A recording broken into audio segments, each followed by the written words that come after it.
Hi everyone and welcome back to my channel. It's the new year and I don't have an actual complete craft room tour for you because I did one back in 2022 and nothing much has changed since then. Any little changes I made I kind of showed during the year of 2022, but pretty much kind of kept everything the same. But the one thing I realized that I hadn't shown you was kind of how I organize my beads and findings and that kind of thing. I showed a little bit of that with the craft room tours, but I thought I'd get into more detail because I've been working on some journal charms and it's been a lot of fun. It's not something I do all the time. I do a lot of different things in the craft room. I guess for those of you who are new here, I'll kind of explain what I do in the craft room. I do some card making, I do junk journals, and then I also like to do some kind of charms and journal charm making, so with beads and that kind of thing. And I don't do that as much because I like to work on the journals and the cards a lot. But once I get into kind of the rhythm of making the jewelry or the journal charms, it's so much fun. And I've been doing that for the last couple of days. And I actually just made these Valentine's charms that I'm going to be listing in my Etsy shop. And they turned out really cute, I think. And so it was kind of fun to kind of go through all my stuff. And I thought, why don't I show a quick video for those of you who maybe are just getting started with beading, and you can kind of see, because it's hard to figure out where to store things sometimes, because beads don't take up a ton of room, but they do need kind of little separate areas or little separate containers to kind of keep everything organized. So I thought I'd show you what I do, and then maybe you'll get some ideas from that. I haven't been making charms for that long, probably about 2 years. And so in that time, I've kind of tried out some different tools and some different things, and I found out what kind of works for me. And I kind of feel like since I made these charms today, I kind of felt like I have what I need, and it's like a nice feeling because I kind of feel like I know what I'm doing now a little bit. So I'll kind of share everything with you. My desk is a complete mess, but I just thought I'd leave it that way and just kind of show you how I work on things when I'm making journal charms. So I'll start down here real quick. This is, here, let me show you I'll kind of pan out a little bit. This is a desk that I use for my larger paper crafting projects like junk journaling and scrapbooking. I have a separate desk that I use for card making.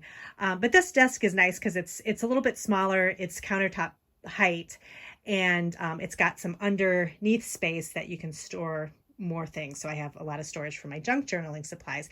But what's great about this desk is it's actually a table. It's supposed to be for like a small apartment or something.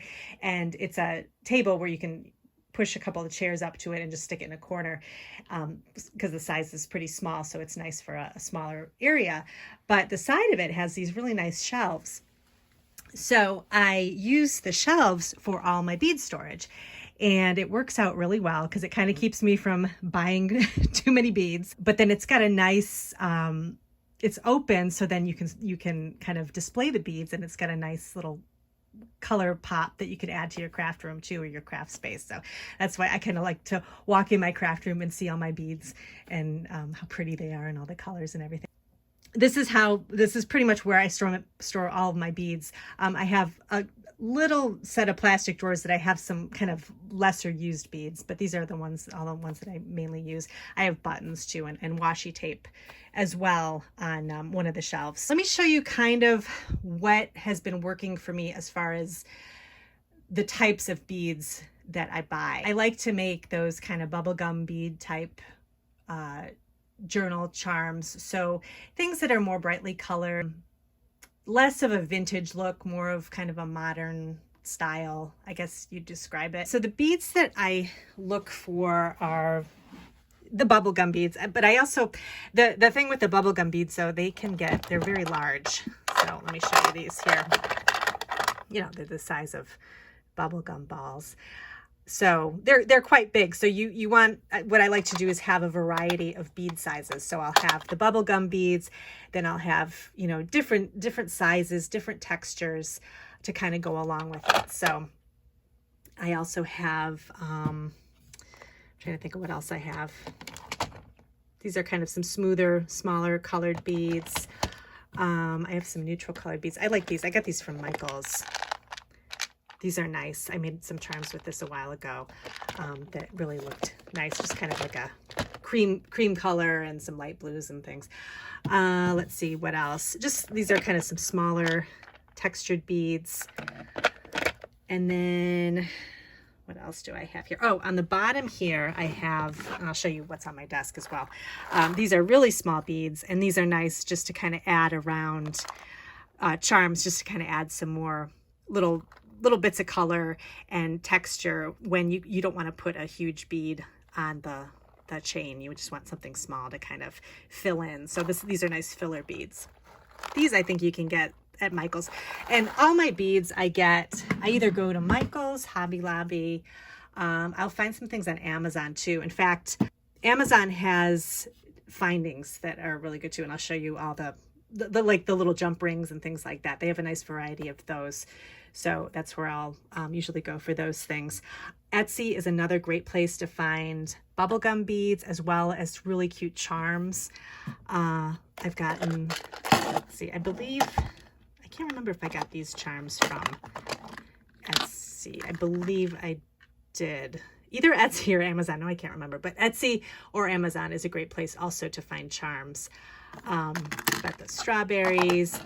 I've got some little macaroons that I used for the Valentine charms. These lemons, I think I got these on Amazon. I think I've showed these before.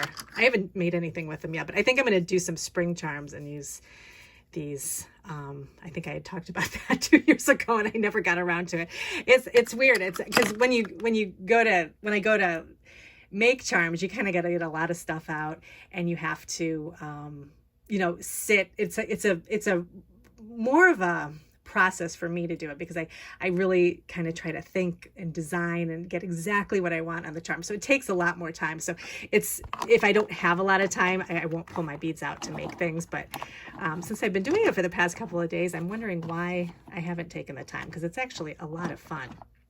It's just something different. It's different than paper crafting and just kind of gives your mind something different to do, which I like. So these are kind of the beads I have here. And then I pulled a bunch of beads out to make these charms, and I'll show you what's on my desk. So back on my desk, it's pretty, this is why I said I like to take the time to make the charms, or it takes me a while to get going with making charms because I have to get all this stuff out.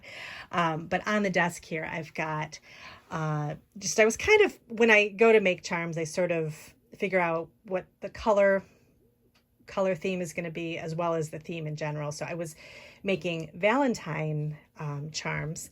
So I pulled out I have a little charm box here that just has some large charms. These little macaroons, these I got from Etsy. They're really cute. I wanted to do something with these. I had also I wanted a Valentine theme, so I went on Amazon and I purchased some of these really cute heart charms. They're just kind of resin. And I wanted this to kind of be the base, these big red hearts. And then I also got a couple of little smaller kind of jelly hearts to go along with it. And then I sort of started with those and the macaroons, and then I kind of went from there. So you can see here, I kind of get all my different color ideas. I get some ideas for colors, so I kind of pull different beads. So I pulled some of these bubblegum beads because I thought this bright blue would be kind of a nice complement to the red. I wanted to incorporate that somehow. I ended up making using two of the macaroons, a bright pink one and then this blue one. So I just started making the charms using kind of different beads that looked good, different sizes, different textures, colors. So I worked with the beads. And then as far as findings are concerned, so like the little metal parts that you use to hold the beads together, to hold them on the charm, make sure they're secure.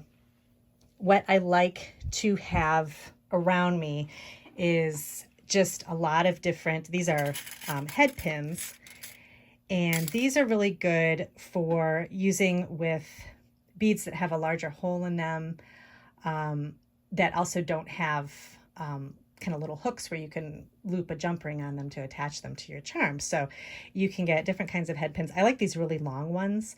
I also like a variety of heads on them. So this one they have little round heads that are really cute for just kind of, they add almost like a little design on the end of a bead. And you can see here, let's see, let me find where I used one. I know I used one somewhere. Oh, on the end of this little butterfly, you can see the little head pin there.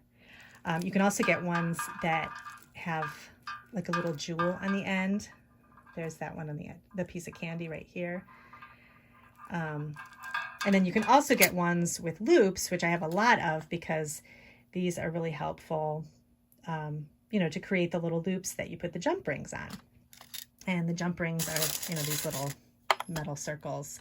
I have a ton of sizes of these because I find that I'm always searching for different sizes depending on the size of the bead that I'm going to put on the charm, or kind of how I want it to hang. So I'll have like really tiny jump rings, like this set over here. There's these really tiny ones. I have larger ones.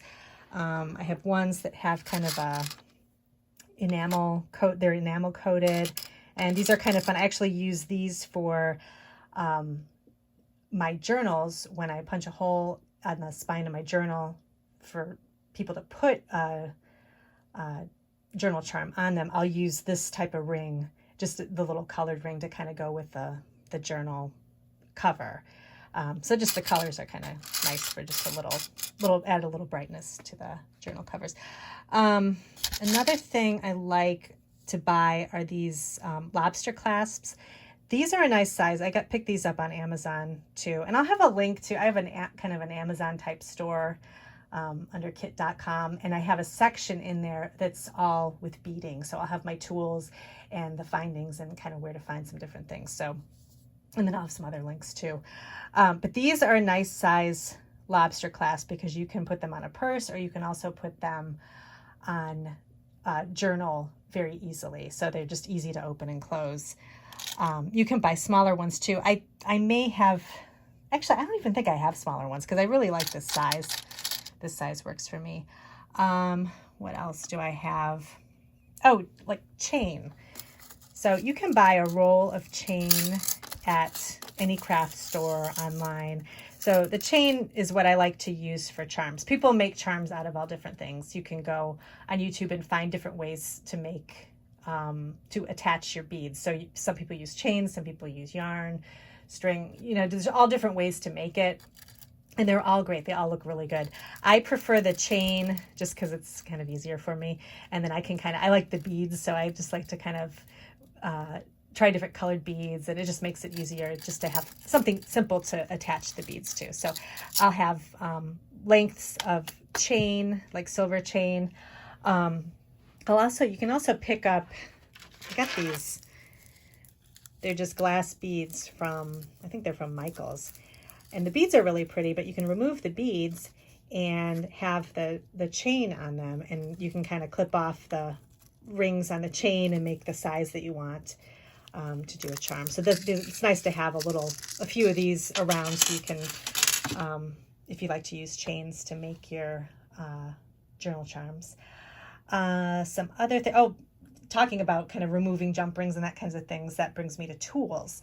And I've tried different tools since I started making the charms, and you can sometimes, when you need to make your own loop to thread a bead through, you have to you either have to make it yourself, or you can use this tool, which I really like. This is called a one-step looper, and I have two sizes, one that makes a smaller loop and one that makes kind of a medium-sized loop. And they have others, I think, that make either smaller or even larger sizes. So it just kind of depends on what you like.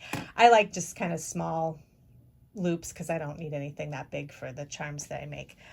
But these are really nice to have. You can do them on your own by using a certain kind of pliers where you can kind of roll wire yourself and make a loop to attach your jump rings. But I just prefer to make it easy and use a tool like this. Another thing that I really like to have are these flat pliers.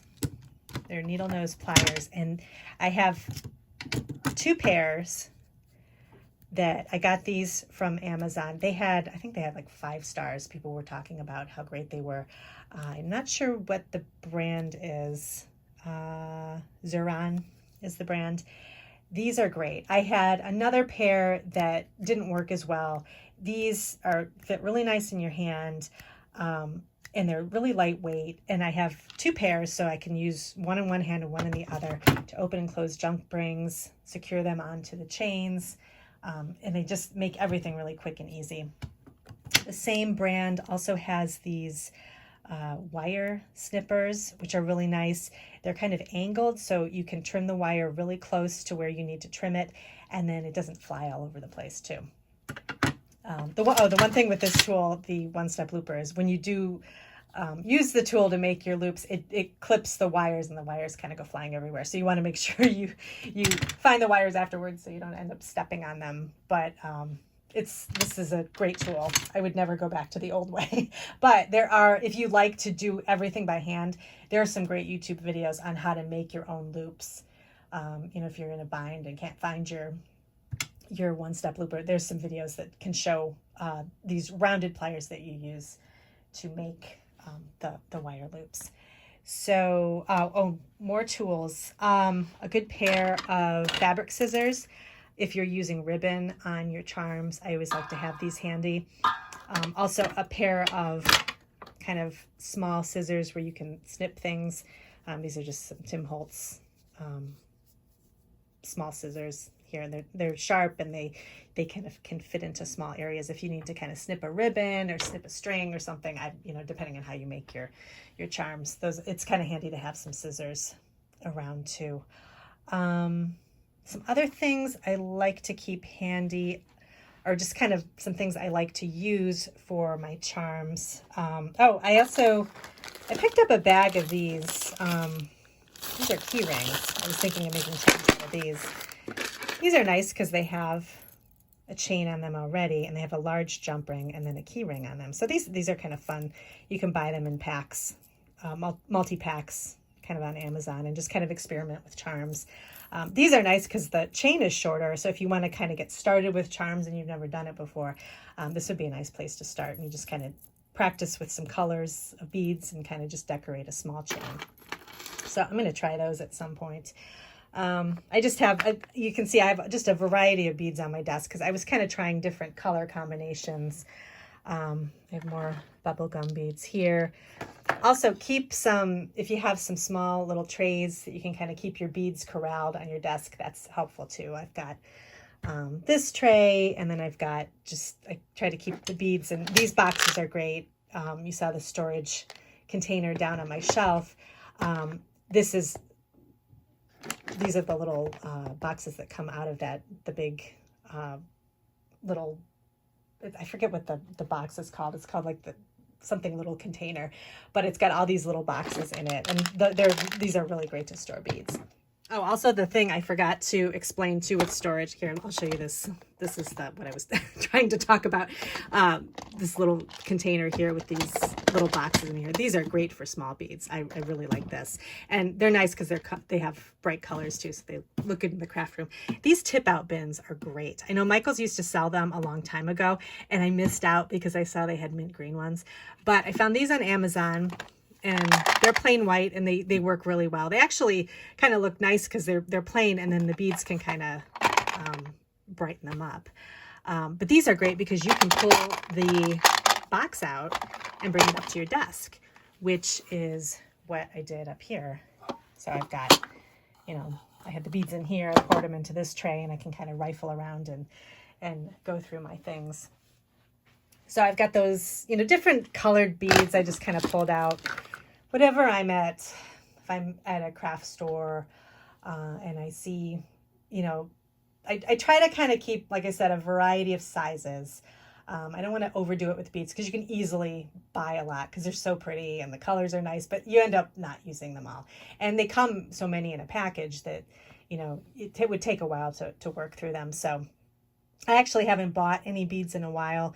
I kind of fill in. I like to find little things. I'm still looking for kind of little silver charms and things like that. So I'm keeping my eye out for that. BB Craft is another place. I think I might actually go look. That has some nice, lots of charms and different things that you need for making jewelry and charms and things like that. So that's the only thing I was kind of wanting to get more of. I have some little charms in here that I've kind of accumulated from different like even like scrapbook kits and things. Sometimes they get charms from that. So I have some of those in here, but I could use a little more. Another thing that is really handy to have when you're using larger beads like this, and I think I talked about when the holes are bigger, you want to have something to kind of cap off the hole a little bit to make it smaller when you're running a wire through it. So I have a lot of these smaller beads, and they're kind of like bead caps. So you'd pop these in over the bead to kind of make the hole smaller, and then put your wire through it. So I have different colors of those. I have silver, and then seed beads work really well for that too. I've been using a ton of seed beads for the most recent charms I made. They're nice because they're real tiny, but they'll cover up the hole just enough so you have you don't have your wire doesn't fall through the hole. The little loop kind of stays put. So those are nice to have. This is another little set. I can't remember. I've had these forever. I think I got these from Hobby Lobby or Michael's. So you can see you get a ton in the container, and they'll last you probably a lifetime. And I think I talked about the head pins too. I have the longer head pins. This is a set of shorter head pins I have that can kind of, these can come in handy if you're using smaller beads. The only thing, they don't fit as well through the little looper. So I like to have the longer head pins because of that, because I do like to use the looper. But if you're making your loops by hand, you can definitely use the smaller ones too. So this was kind of a learning process. I found that I like the longer ones more, and so those were good. So that's pretty much everything that I use for my beading. I'm you know, when I put it away for a while and bring it back out again, I always get excited about making charms, and I enjoy the kind of the process of sort of designing them and putting the colors together and that kind of thing. So so I thought for the beginning of the year, I'd show my kind of organizational video if you are looking for a way to organize your beading and jewelry supplies. Hopefully you've gotten some hints from this, and they can help you. So thank you again for joining me today, and be sure to look at my organization playlist if you're looking for ways to get organized this year, the beginning of this year. I know a lot of craft channels are doing organizational videos and things like that.